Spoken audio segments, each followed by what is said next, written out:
We would like to manifest that and state for the record, Your Honor, that the dorsal portion of the said checks were marked, Your Honor, as our Exhibit P, that's Roman numeral 1, that's 28, that's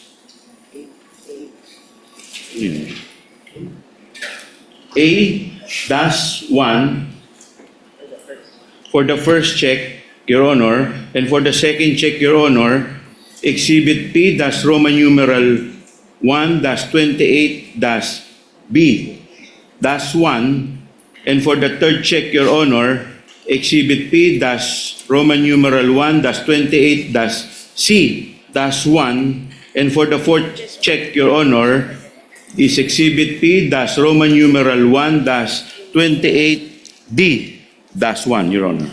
For the record, Your Honor.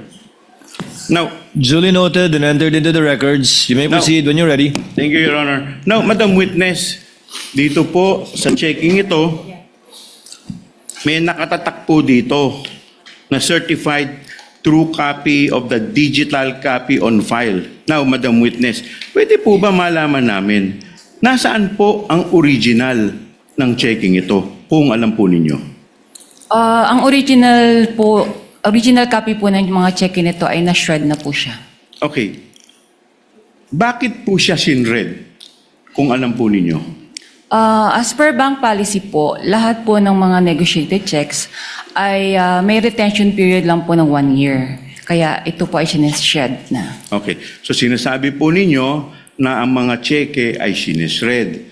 Now, Madam Witness, pag sinabi ninyong shred, ano po ang ibig sabihin ninyo ng salitang o katagang shred?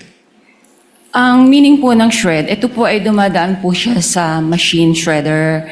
So, napipira-piraso na po siya ng maliliit. Okay. Now, Madam Witness, sabi ninyo yung physical copy ng mga checking ito ay na-shred na. Ngayon, ano ang relasyon